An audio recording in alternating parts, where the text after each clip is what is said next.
Assalamualaikum warahmatullahi wabarakatuh. Pada kesempatan kali ini saya akan menjelaskan tentang apa itu flowchart atau diagram alir. Mungkin teman-teman ini sudah familiar dengan diagram ini karena ini sering kita gunakan dalam pembuatan algoritma pemrograman. Nah, kali ini yang akan kita bahas antara lain pertama tentang apa itu flowchart, kemudian jenis-jenis flowchart, kemudian nanti pada akhir akan saya contohkan bagaimana cara membuat flowchart. Jadi flowchart itu digunakan untuk menyajikan suatu algoritma.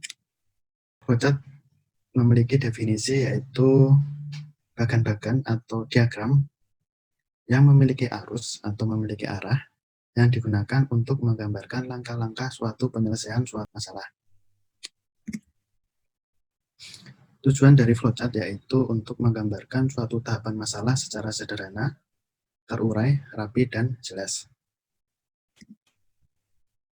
Nah, jenis flowchart sendiri yang akan kita bahas ada 3. Yang pertama itu flowchart system, kemudian ada flowchart dokumen atau paperwork, yang terakhir yaitu flowchart program. Nah, kita bahas yang pertama yaitu flowchart system. Merupakan diagram alir yang menggambarkan suatu sistem peralatan komputer yang digunakan dalam proses pengolahan data serta hubungan antar peralatan tersebut. Nah, flowchart system ini tidak digunakan untuk menggambarkan urutan langkah atau suatu pemecahan masalah. Jadi intinya di flowchart system digunakan hanya untuk menghubungkan atau menunjukkan hubungan antar peralatan dalam suatu sistem. Nah, contohnya adalah sebuah sistem komputer. Sistem komputer itu ada CPU. CPU menerima inputan dari keyboard, kemudian bisa menampilkan output ke monitor. Nah, di dalam CPU juga ada hard disk. Hard disk ini lihat di tanda panahnya, kalau yang keyboard itu dia sebagai inputan, kalau monitor sebagai output, kalau hard disk dia berhubungan dua arah. Nah, logo-logo dari flowchart system itu hampir mirip dengan flowchart program yang nanti akan kita bahas. Nah, kemudian ada flowchart dokumen. Kalau flowchart dokumen digunakan untuk menelusuri alur dari data yang ditulis oleh sistem. Kegunaannya untuk apa? Yang pertama, untuk menelusuri alur form dan laporan dari sistem satu ke sistem yang lain. Kemudian, untuk mengetahui bagaimana alur form dan laporan itu diproses, dicatat, dan disimpan. Untuk flowchart dokumen, contohnya misal ini sebuah proses di sebuah perpustakaan. Jadi ada proses bagaimana kita meminjam atau mengembalikan buku di perpustakaan. Misalkan di sini contohnya ada anggota mengisi formulir pendaftaran. Formulir pendaftaran kemudian diserahkan ke bagian administrasi. Nah, di bagian administrasi ada beberapa alur yang ada di sana. Misalnya ada pengolahan data anggota, ada laporan data anggota, ada pembuatan kartu anggota, hingga laporan data anggota lagi. Nah, di kepala perpustakaan, dia bisa melihat laporan data anggota, dia bisa melihat laporan bulanan peminjaman buku, laporan denda bulanan, laporan pengembalian buku, hingga laporan data petugas. Nah, ini adalah contoh flowchart dokumen. Kemudian ada flowchart program.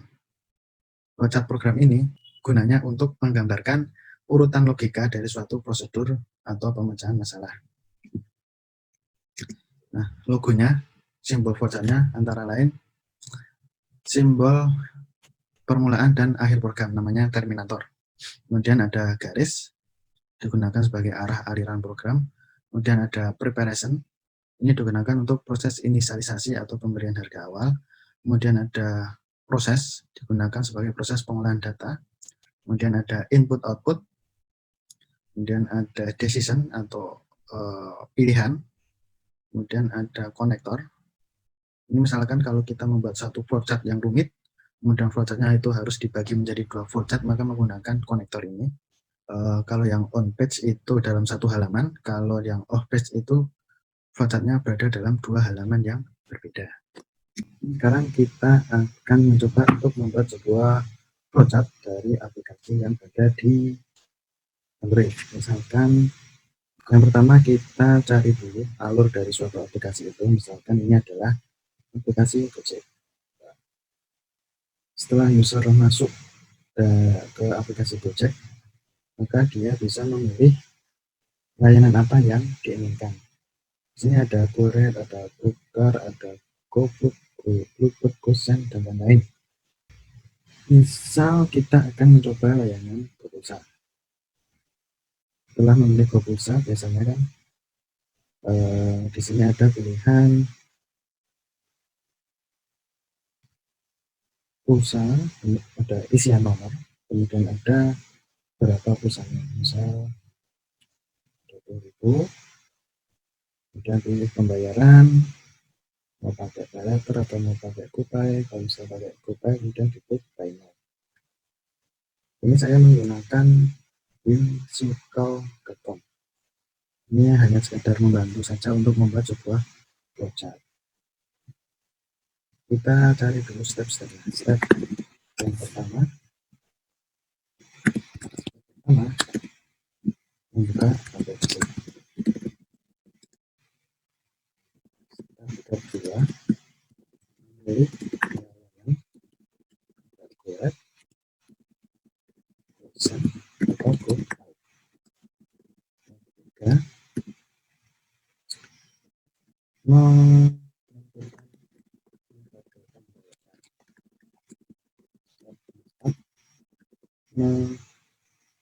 menerima voice. Misalkan ini step-stepnya. Nah, untuk membuat flowchart kita berdasar step yang sudah kita di sini. Yang pertama tentunya start dulu.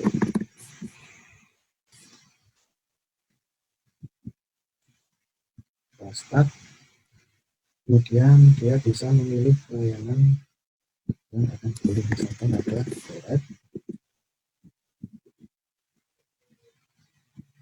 dan ada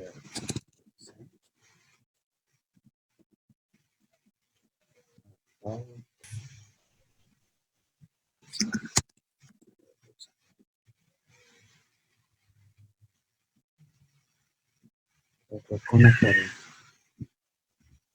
Nah, karena ini menggunakan decision, maka kita harus menulis ya atau tidak.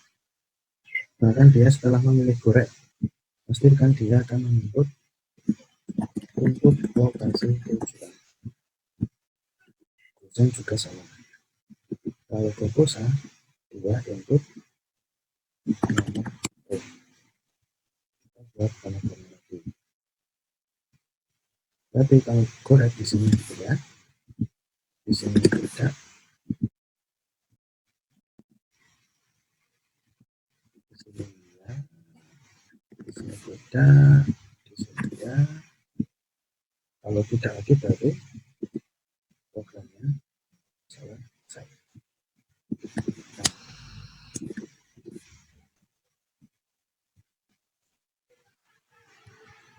Nah, setelah input lokasi tujuan, misalkan kita masuk menu GoRed dulu. Setelah input lokasi tujuan, kemudian input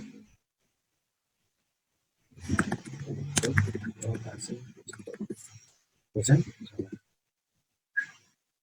Kalau tujuan, dia akan input jumlah.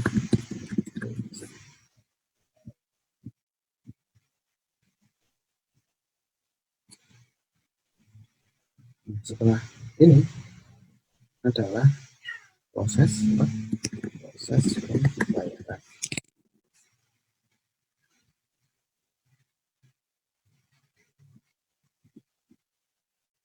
Semua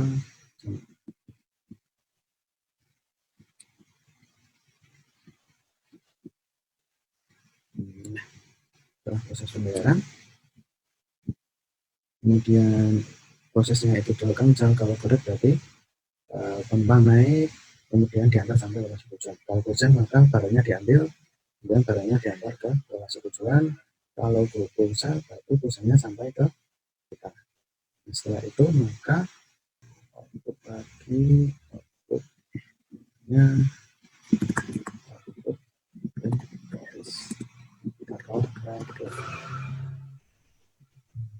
Nah, setelah ini maka programnya selesai. Ya.